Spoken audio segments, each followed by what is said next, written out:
Okay, well, hello everyone. Thank you very much for joining us. This is Jen Reed with the Science Collaborative, and I'm joined today by Megan Brass, Lynn Vaccaro, and Nick Soberall from our team. You're going to hear from a few of us at least today. We're also recording the webinar, and our plan is to post it to the program website. So if you have colleagues who were not able to join us today, they should be able to access this material later, and we'll let you all know when it's posted. A couple of housekeeping items first, just to get us kicked off here. Just so that we're ensuring good sound quality for everyone, we're going to keep the lines muted till you raise your hand and sort of when we stop to ask questions. That allows you to do what you might need to do and have going on in the background without worrying about disturbing the call and whether you're muted or not. So to that end, we'd really like you to use the question function on the menu to sort of enter your questions throughout the webinar. So what we're going to do is sort of as we pause for questions and people have entered questions as they occur to you while we're talking, we'll ask those first and then be able to unmute and take questions verbally. So our plan is to sort of pause in a couple of places for questions and then have time at the end for some as well. So again, good afternoon, East Coast, and good morning, West Coast. We're excited to be with you all today. We could go to the next slide. I'll talk a little bit about sort of what we plan to do today. So we're organizing the webinar around our core program emphases for the next 5 years. It's sort of an overview and some context for what we'll go a little bit deeper in, and that is looking at this year's funding opportunities, the purpose of helping you plan ahead and make the most of these opportunities. For reserve folks on the line, we're really looking forward to the chance to talk to you about other program activities a little bit deeper during our sector time at the annual meeting in November. But if you have questions that occur to you after the call today, or the webinar today, please don't hesitate to pick up the phone and give us a call before then. I want to start just with a quick introduction to our team. This here is the core team, folks who work closely together on Science Collaborative program day to day. So you see the pictures of myself and Megan and Lynn and Nick, who we all sort of work together out of the same office. And then Dwight Trueblood, who's our program officer with NOAA, whom most of you know very well as well. But some other folks that we're excited to introduce or reintroduce to you are a group of folks whose insights and knowledge and expertise that we're able to leverage, whose perspectives and experience are going to inform our work over the next 5 years. So Julia Wandelek and James Arnott and Maria Carmen Lemos, you all know very well, and along with Troy Hartley, they all have expertise in collaborative research processes, including end user engagement and team science. And we're going to plan on leveraging their skills and knowledge and expertise to improve our RFP processes, the collaborative research support that we provide to project teams and to people who are wanting to get into this kind of work for the first time. Dwayne Porter and his team at the Centralized Data Management Office continue to provide data management support to project teams. And Susie Mosier, although she's wrapping up her work on climate resilience metrics in the first year of the program, is going to continue to have her social science expertise available for mentoring and other support to us.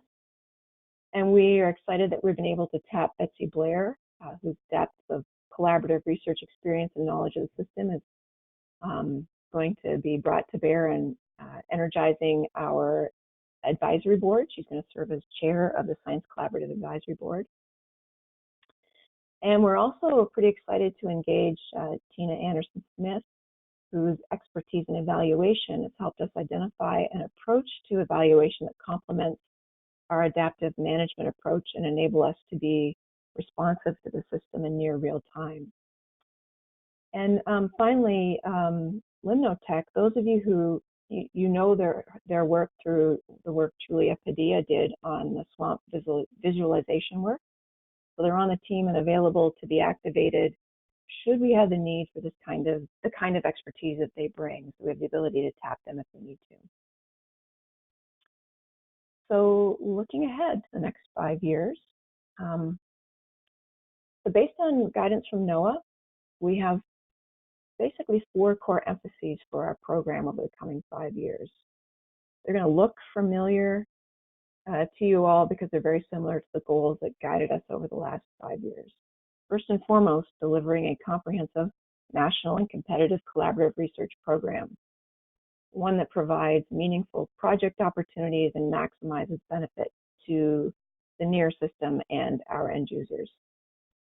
These are the research, catalyst, science transfer, RFPs that you're used to seeing from us, and we'll be talking more about those very soon.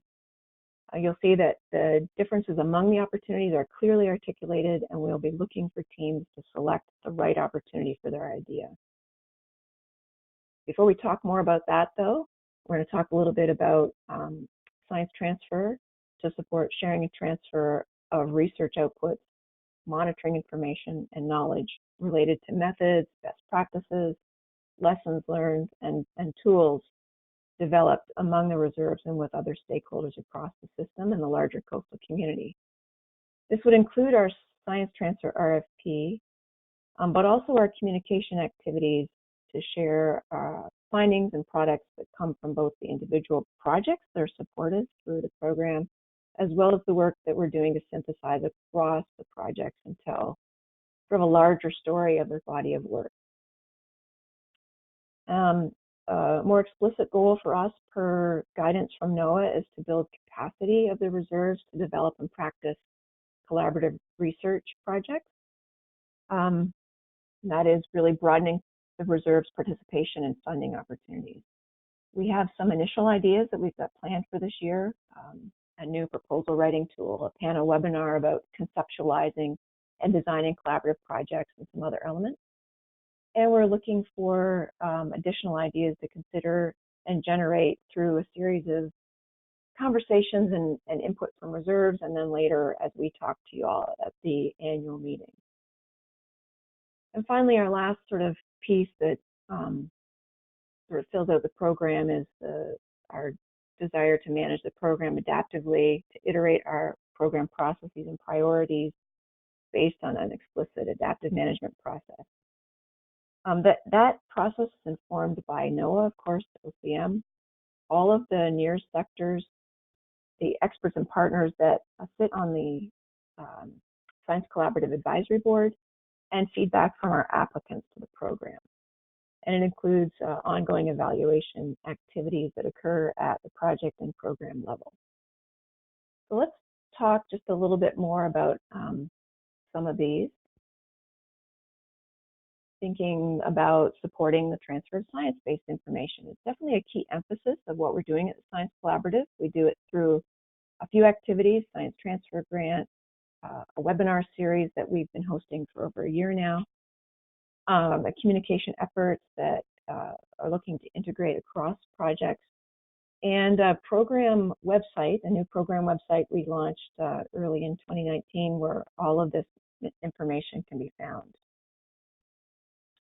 This project or program website has really been developed as a mechanism for science transfer. 2 quick things to point out if you haven't had a chance to peruse the website yet, and that's NERRSScienceCollaborative.org is the catalog. It's a database of all the projects that have been supported by the Science Collaborative over the last 10 years.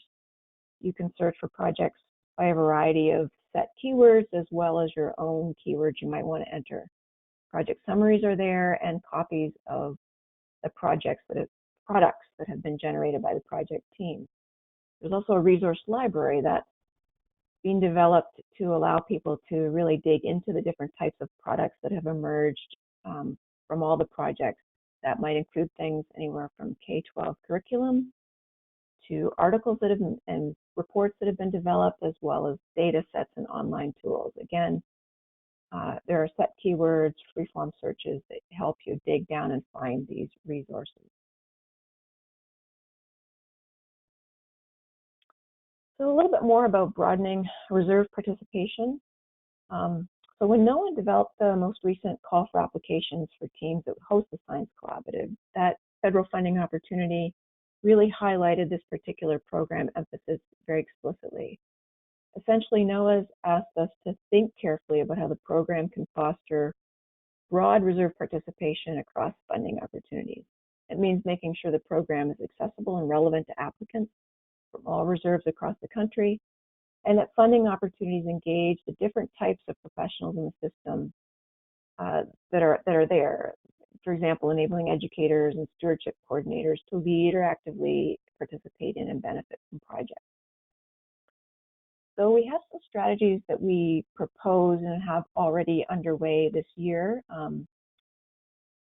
Key among those is a diversity of requests for proposals or opportunities for people to submit their project ideas. And Megan's going to share more detail on that shortly. But she'll share on the science transfer, collaborative research, and catalyst opportunities we anticipate releasing this year, really to make it easier to find the best track to pursue project ideas. We intend to have consistent RFP timelines so that you all know what time of year to expect to see those opportunities, and let you plan in advance so you can plan ahead and get working on things. We're generating new proposal development tools. For example, drawing on what we've learned about the application and review process over the past 5 years to help guide and support people as you're putting proposals together. This includes a panel webinar that will be happening on October 16th that features folks who are experienced in designing and managing collaborative science projects and advice on how to conceptualize research that addresses end user needs. We also want to talk to you all about some potential strategies and ideas we have in mind.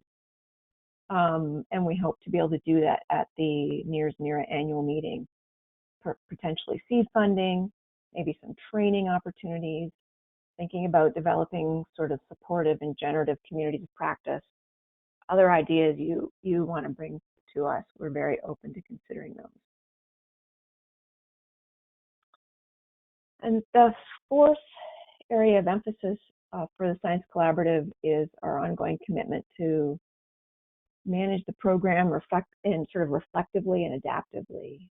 We will be using a robust learning system to ensure that the program really yields maximum benefit for the reserve system and our coastal partners. We have a few mechanisms for tracking program performance and generating feedback that are listed, if you can see them there in that brown box, and that feeds back into the program and helps us adapt. Just a quick note here, and we can talk more about it when we're together in person, but we have sort of adopted an approach to evaluation that is going to help us sort of adapt the program in more real time. So there won't be necessarily a big external evaluation in this next 5-year iteration like we did last time. We tried that and found it somewhat unsatisfying. It's a snapshot. It doesn't really allow us to sort of evaluate in an ongoing mode. And so that's one of the things that Tina Anderson-Smith is going to advise us on and help us formalize an ongoing evaluation approach or develop a robust learning system that's going to help us receive and adapt feedback more quickly and allow us to report on those key elements that we did in the external evaluation that will help us provide trends rather than snapshots. We'll be sharing our RFP feedback reports, annual reports to the system, some programmatic metrics that we'll be updating on the website. So let me pause here before we launch into more detail on those opportunities that I know you're all wanting to hear, and just ask if there are any burning questions that folks have about the pieces I just mentioned as context. And encourage you to drop your questions into the question panel or raise your hand.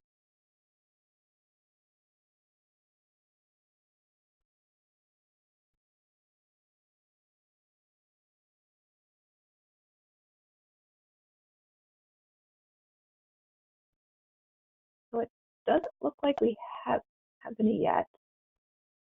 Well, let me just say, sort of keep in mind as we move through, jot your questions in so we get them in line. We'll have another couple of chances for questions, and I recognize that I kind of whipped through things pretty quickly, and you may have questions as you've had a chance to think about things. So I'm going to sort of give you that chance and also turn things over to Megan to ask her to dig a little bit deeper into some of the specifics of the RFP opportunities.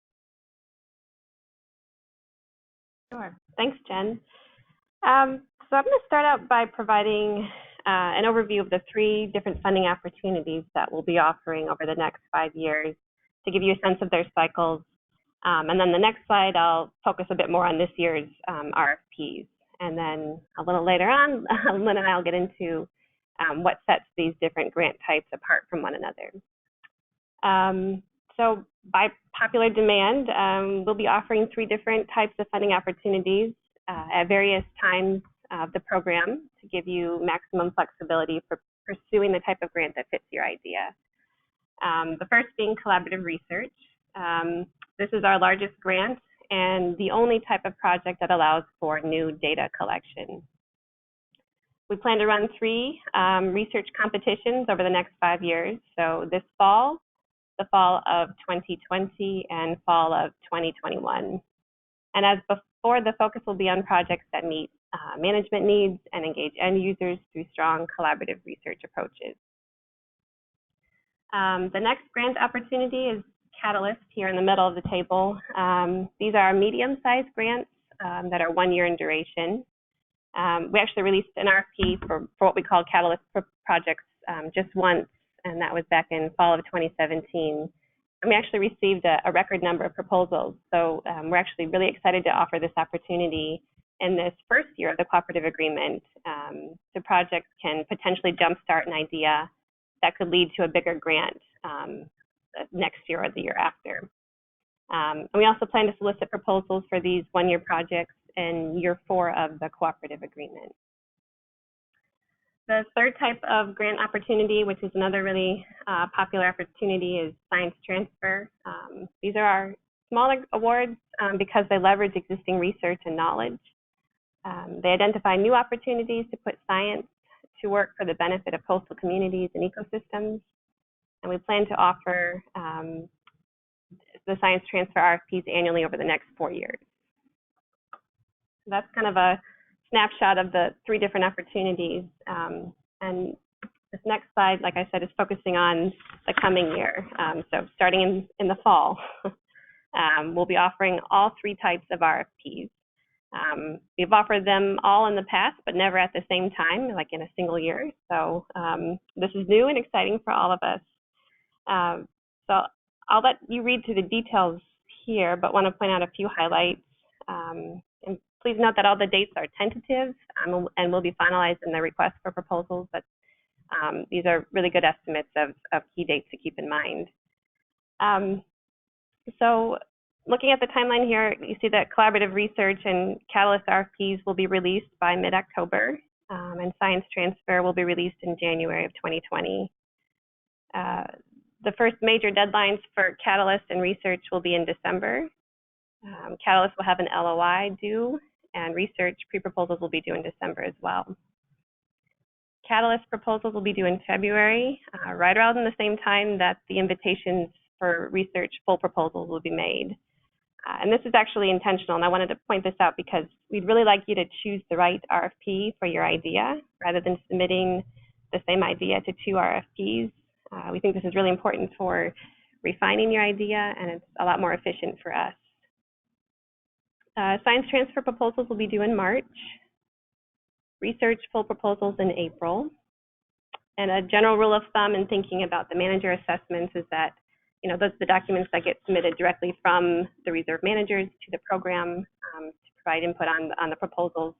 Those are due approximately 1 week after proposal due date. And then by the end of the spring and early summer, all of our RFP processes will be wrapping up. And our goal is to maximize the number of high-quality projects we fund across all 3 project types. And then by summer, we'll be ready to notify teams of funding decisions, NOAA will help us conduct that NEPA environmental and historical review processes, and we'll be pulling together contracts. And our goal is to have projects begin by October 1. And then in October of 2020, our cycle will repeat again, offering research and transfer now in the fall of 2020 and again in fall of 2021. And then Catalyst won't show up as an opportunity again until the 4th year of the program. So I encourage you to, if you have questions about these processes and the timeline, go ahead and enter those questions into the question console. And I'll hand it over to Lynn now to say a little bit more about what proposals should entail. Yeah, so before we dig into a little more detail about each of the 3 RFPs, we just wanted to emphasize 2 key requirements for all of our grant opportunities. And these are probably familiar to everyone on the line, but they're so important that we wanted to just take a minute to remind folks. So all projects that could get supported through the Science Collaborative have to directly involve at least one reserve and have the full support of the relevant reserve manager. And we have 2 mechanisms for making sure there's a really tight alignment. Each year, NOAA pulls together a summary document of all the reserve management needs. And we've been asked to remind you all, if your reserve has not yet submitted your top 3 to 5 management needs, to please do so. Dwight's looking for those by the end of September. And then we also, as Megan mentioned briefly there, we have a reserve manager assessment form. This is a form that's submitted directly to us as a program, 1 week after the proposals are submitted. And so for all reserves that are named on the cover page of a proposal as a partner, that the manager of that reserve is expected to submit a form just indicating their support for the project. And it's a very kind of bare bones, simple form, but it's a really important step to make sure that they can move forward in the review process. The second criteria that we want to just emphasize here is that all of the projects that we support must clearly identify, engage, and be responsible to the interests and needs of the intended users of that work. And listed here on the slide is our definition of the term end user. And we realize this term can be a little jargony, maybe a little vague, and so we strongly encourage applicants to be very specific about those groups and the individuals that each project hopes will use the findings and products generated by that project. And as probably most of you know on this call, that this is a topic that's near and dear to our hearts here, and there's a lot more we could say about engaging end users. And I won't, but I will just give a quick plug for that webinar that we're planning for October. That'll be a panel discussion with the folks here on the slide who are each going to share their own experiences with different approaches for engaging end users in a really efficient and targeted and practical ways.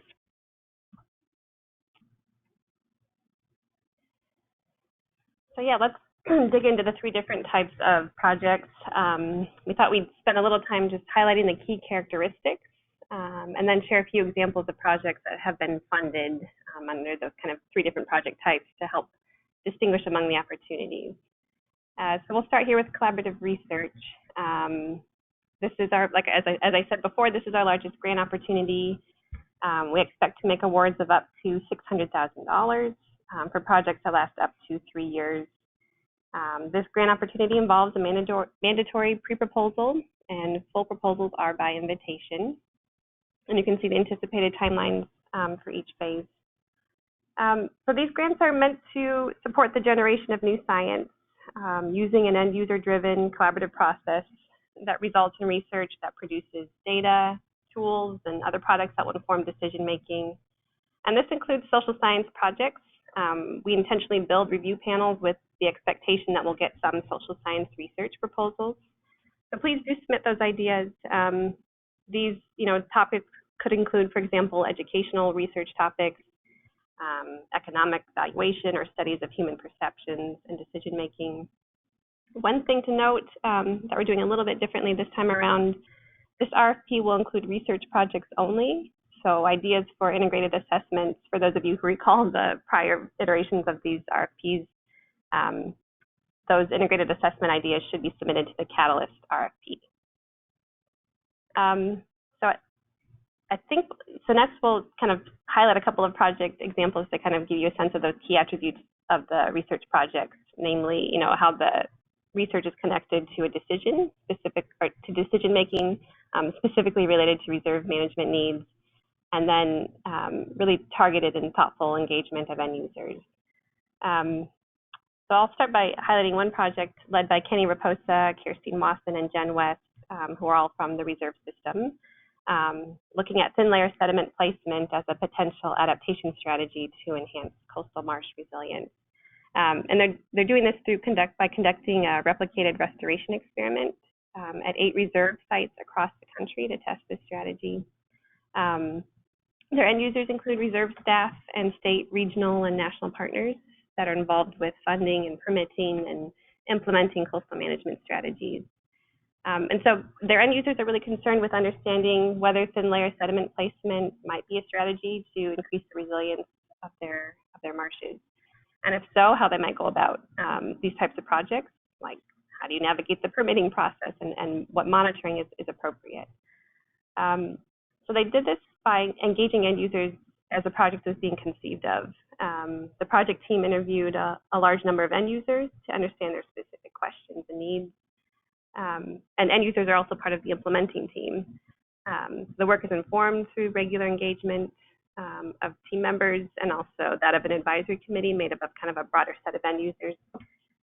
So at all kind of phases and moments in the project, there's different levels of end user engagement, weighing in on things like experimental design, receiving and helping to interpret results, and helping to inform the preparation of the final products. I'm going to offer one other example of a collaborative research project just to sort of help make this opportunity a little more specific and real for folks. The far right image there is the final report of a team that's just finished up their work, led by a group out of Ace Basin Reserve in South Carolina. They've been evaluating a range of living shoreline approaches by studying existing projects as well as installing a set of experimental shoreline projects. And their key end user was the agency in South Carolina that handles permitting for coastal development activities, including things like seawalls. And the agency really wanted to foster softer approaches for shoreline stabilization, but they felt they needed more, locally specific information about what techniques would perform well over time and under what conditions. And so this team really stepped up to fill that very specific information need. Their partners from the permitting agency were part of the project team and were, regularly consulted, especially at those kind of key junctures in the research project, such as when they were planning a new round of field work or, deciding on the format for final results. And if you want to learn more, their final report there is actually in our resource library.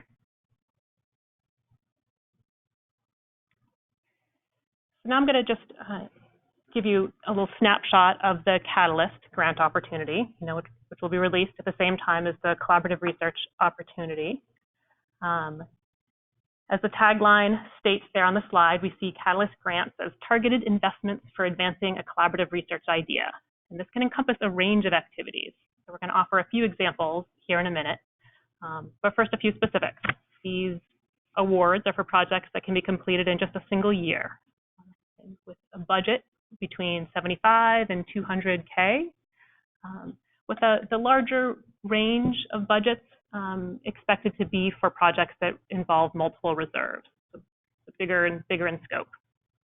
For this opportunity, applicants must submit a letter of intent, but that letter is primarily to help us here identify the right reviewers.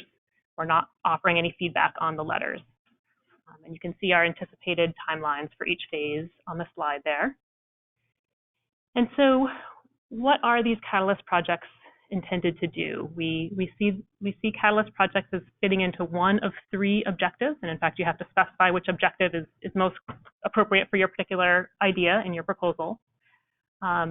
This first one here is that projects within this Catalyst opportunity must facilitate the development of a new collaborative science idea. And Megan and I are going to just give you 2 quick snapshots of projects that embody this particular objective. The picture there on the far right is actually an infographic coming out of one project team based at University of South Florida and working very, very closely with Rookery Bay Reserve in Florida. They've been testing out a new technique for mapping habitat change. Their methods use very high-resolution satellite data and supercomputing techniques like machine learning, combined with the field expertise of the reserve team. And in the spirit of the Catalyst opportunity, the project team has been actively pursuing new opportunities to refine and apply this technique more broadly. And in fact, they've already secured another sort of bigger grant opportunity that actually encompasses the whole Gulf Coast region. And they'll likely be reaching out to the reserves within that region to see if they might want to be involved in some way in this next project. So they're really kind of jump-starting some new research with this technique that they've tested in partnership with Rookery Bay. So another example illustrated here with the project logo, the NOOC, the Native Olympia Oyster Collaborative, is actually pretty different. This is a project led by a team out of Elkhorn Slough that's working to jumpstart a regional network of researchers and practitioners that are interested in restoring the one oyster that's native to the Pacific coast. They've been working to create a database of people and projects to help enable cross-site analyses and better evaluation and planning around restoration efforts. Okay. So the next category of Catalyst projects fall under the second objective type of projects that aim to amplify or enhance existing collaborative research efforts. Again, this can encompass a variety of things, and we're going to offer a couple different examples. I'll also note that this is probably the objective type that's most closely aligned with that integrated assessment approach that previously fell under the collaborative research, but we're going to encourage them to apply under here, and I think they nicely fit under this particular objective type. And so one example of this is led by folks from San Francisco Bay Reserve. They've been using a very collaborative process to look at solutions for tidal road flooding in one section of the reserve. And you can see the photograph there. And the project encompasses some of those principles of integrated assessment. They've been doing a lot of summarizing of available data, a little bit of new data collection around water levels, and then hosting a series of workshops to really help partners evaluate options for that stretch of very vulnerable road. Another example involves researchers from Duke University that have been working with NOAA and the reserve system to find ways to incorporate ecosystem services into coastal decision making. They developed a generalized ecosystem services conceptual model for salt marsh ecosystems previously, and now they're expanding on that modeling approach by developing some site-specific ecosystem conceptual models for an oyster reef site at the North Carolina Reserve and a mangrove site at Rookery Bay Reserve. And along the way, they've been continuing to build relationships with other reserves and partners and identify future work. And so the third objective type under this Catalyst opportunity is for projects that specifically aim to conduct analyses using the system-wide monitoring data that have both either regional or national application. And we really strongly encourage folks, really in all objective types, to look at ways to integrate the monitoring data. It's a really fantastic resource. And we've got one example here of a team that's really dedicated itself to digging into one aspect of the monitoring data. So this group out of Grand Bay Reserve, led by Kim Cressman, they've been looking specifically at the marsh surface elevation data, also known as SET, which is a particularly sort of complex data to use. They've been developing analytical tools, things like R scripts to help reserves process and then see patterns in their marsh surface elevation data. The very collaborative project. The original proposal listed 8 reserves as core partners, and there's been another 7 or so, I think, that have shared their data, and so they're actually getting a custom analysis of trends at their site, as well as a comparison of how processes at their site relative to other sites, which is what's represented there in that hard to read graph, but it's a really cool example of the power of this system-wide monitoring data set. I think we'll move on to the last grant type here, science transfer. Science transfer projects are all about promoting the use of science. These projects leverage existing research and identify new opportunities to put science to work for the benefit of coastal communities and ecosystems. We've seen a lot of really great science transfer projects led by education and training and stewardship coordinators at the reserves. These awards will range from $45,000 to $100,000, and projects should be completed in 2 years or less. So what do we mean by science transfer? The primary emphasis of these projects is to build a stronger and more connected reserve system network through cross-reserve exchange and learning, and increase opportunities for information sharing with key partners. Projects can focus on cross-reserve collaborations, so reserve-to-reserve exchange of information and tools and training, transfer within a single reserve, or between reserves and external partners. They're really meant to leverage outputs from external research, educational, or training programs, in addition to Science Collaborative and other reserve-based programs. Projects that develop products from the System-Wide Monitoring Program, or SWAMP, and our Sentinel sites, especially the development of regional and national syntheses, are encouraged. And this funding is not intended to support research activities and or new data collection. That's an important distinction, and except for the purpose of a needs assessment or evaluation. So a couple examples to kind of illustrate more about what we mean by science transfer. A number of science transfer grants have been used to design and host workshops and training modules. For example, reserve staff from Alaska and California worked together to transfer strategies for advancing climate resilience. They held workshops, to make a transfer from California to Alaska for techniques for engaging regional leaders and community stakeholders to collaboratively develop future planning scenarios that were based on a range of potential environmental responses to climate change. Other science transfer grants focus on doing very targeted data analyses to inform a particular management issue. So one example of that is from a team based out of Tijuana River Reserve in California. They used a science transfer grant to analyze their long-term water quality monitoring data in a new particular way.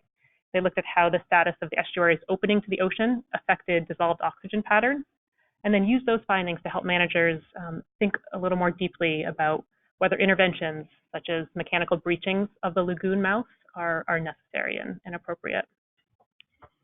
Other projects have focused on K-12 initiatives and curriculum development. So a team from Chesapeake Bay, Virginia Reserve worked with grad students to develop and pilot lesson plans for K-12 classrooms. And then the fourth example there of a potential output from a science transfer project could include, transfer to a more broad public audience. So one example is a team led by an educator from Delaware Reserve that used grant resources to help develop customized video games that can be used in reserve visitor centers. And those are being tested out in 3 different reserves.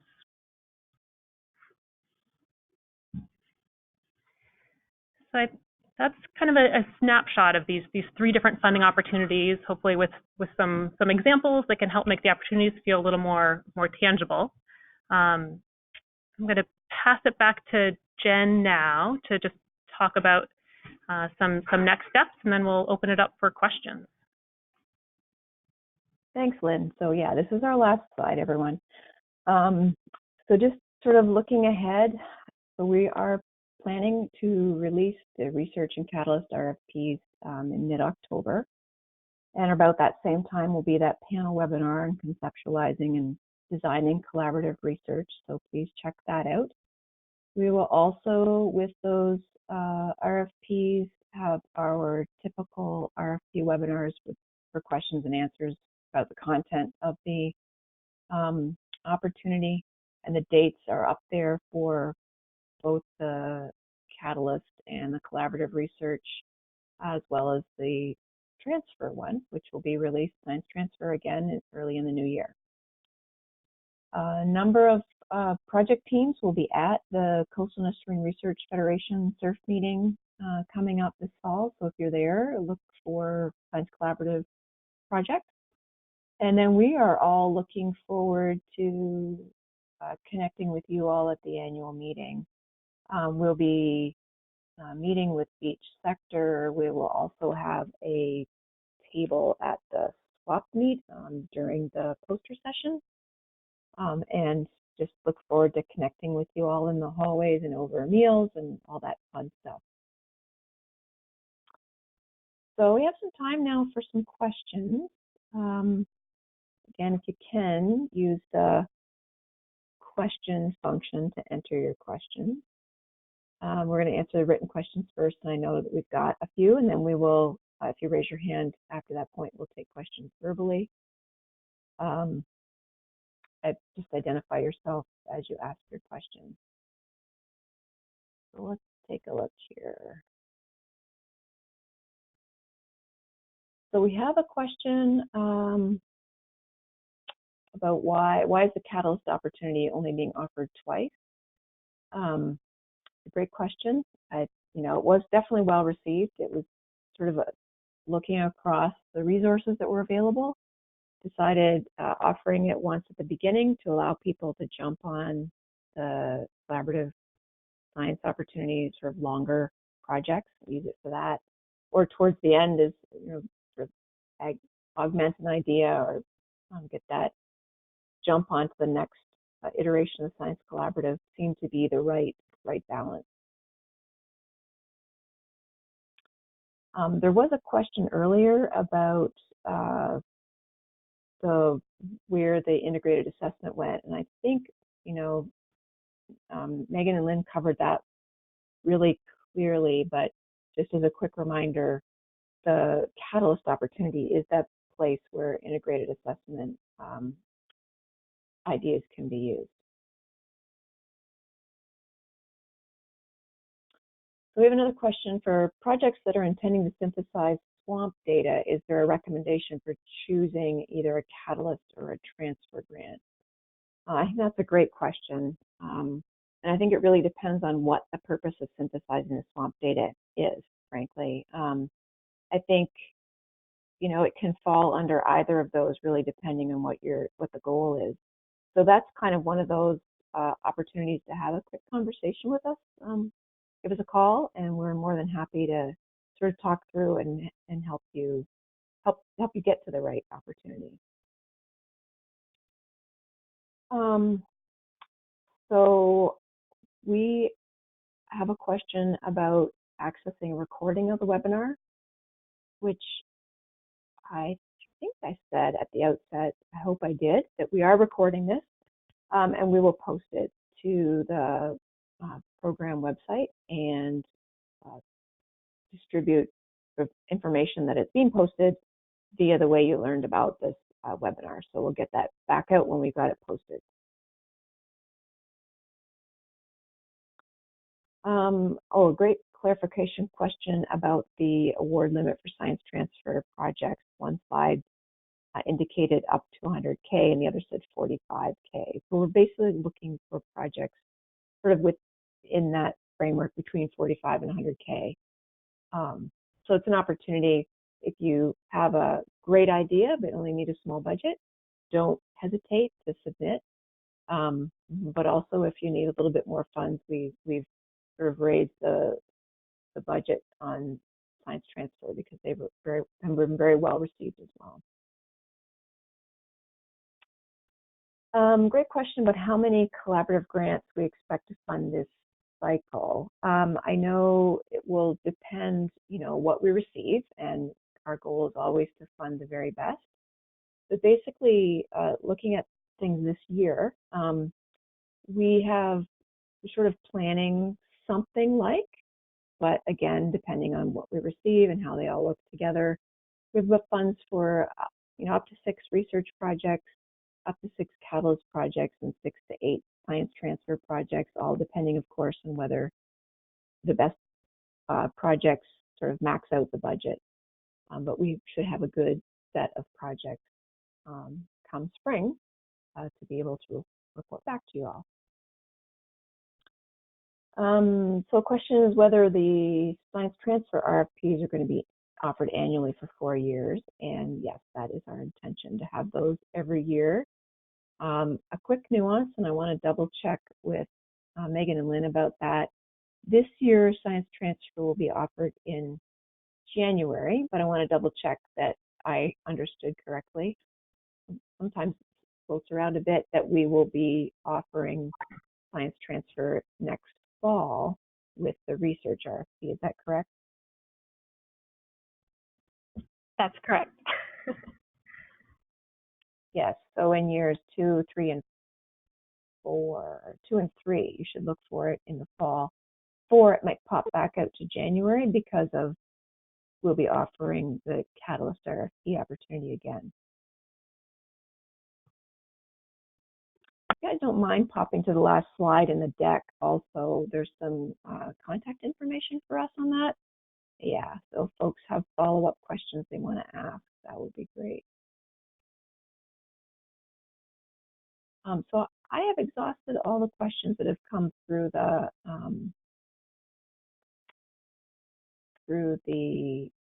question console. You can just raise your hands if you like. It's like Sabrina might have a question, or did we already answer her question?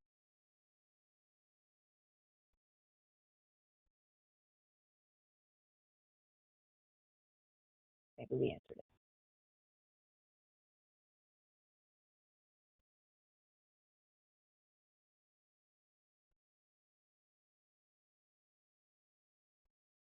Oh, Sabrina has another question. Do you want to just unmute her?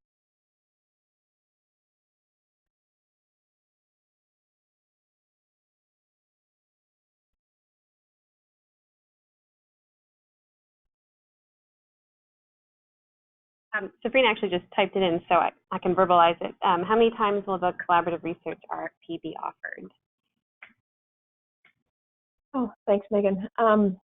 Yeah, great question. At the moment, we're looking at 4 times, right? 3 times. Yeah. 3 times. So like we did last time, we'll have a couple of opportunities for 3 years, and then a 2-year RFP for 2-year projects, and then we'll go to Catalyst.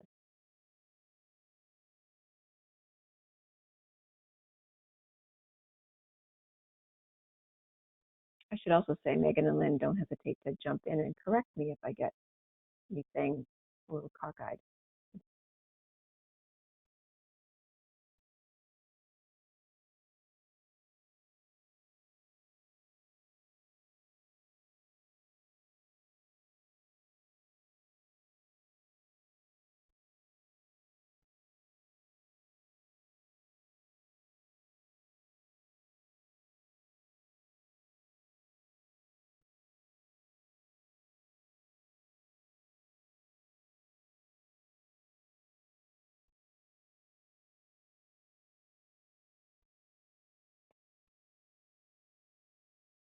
Well, as I said at the outset,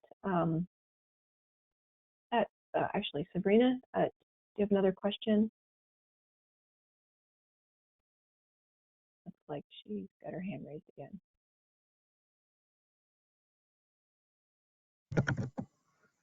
Hi, can you hear me okay? We can, yes. So I was just wondering if you have any initial ideas about seed funding for proposal development for NERRS. I know that you mentioned that at the beginning of the webinar, but I'm curious if, I know that the last round we had capacity building funds, but just wondering if you had any initial thoughts about that. I mean, it's a great question. I think other than thinking this might be a really good idea, because several reserves use the capacity building funds, really effectively. But not everybody took advantage of them. So I think one of the things we want to do is come back and have a good conversation with the sectors, with the managers and others around the system to get sort of some more feedback about how we might maybe make that opportunity a little bit more responsive to system needs.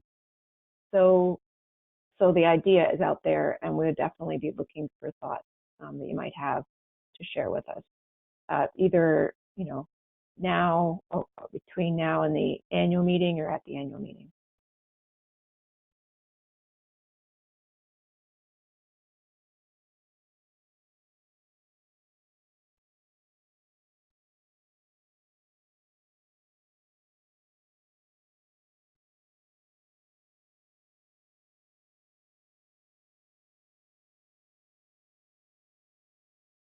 I will encourage you all to not just on the matter of what seed grants might look like or what they could entail, but really anything that you heard today that you want to go and think about, or some question occurs to you, don't hesitate to reach out to us. You see our email there, nerrsinfo@umish. The reason we put that there, I mean, you can obviously reach out to us individually, but that ensures that we all receive it, and we have a chance to think about your question together as a team too.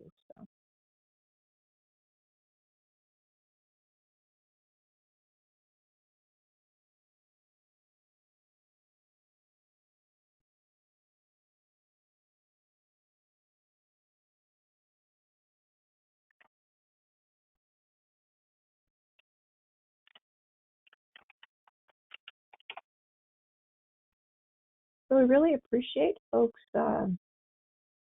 attention today, your interest in the program. We really are looking forward to talking to you all this fall. We're grateful to have this opportunity to keep working with you all and learn from you. And we're looking forward to seeing great ideas. It's always exciting to get proposals in the door and sort of see what great ideas are out there. So encourage you to sort of check back with us with the NERRS Science Collaborative.org website. Watch for program updates in your mailbox and connect with us at the annual meeting. So thank you for your time and attention. I hope you have a great rest of your day, everybody, and enjoy what for most of us might be the last gasp of summer. Although you all down in the south are going to be enjoying it for a while longer. Anyway, thank you very much, and we'll see you soon. Take care.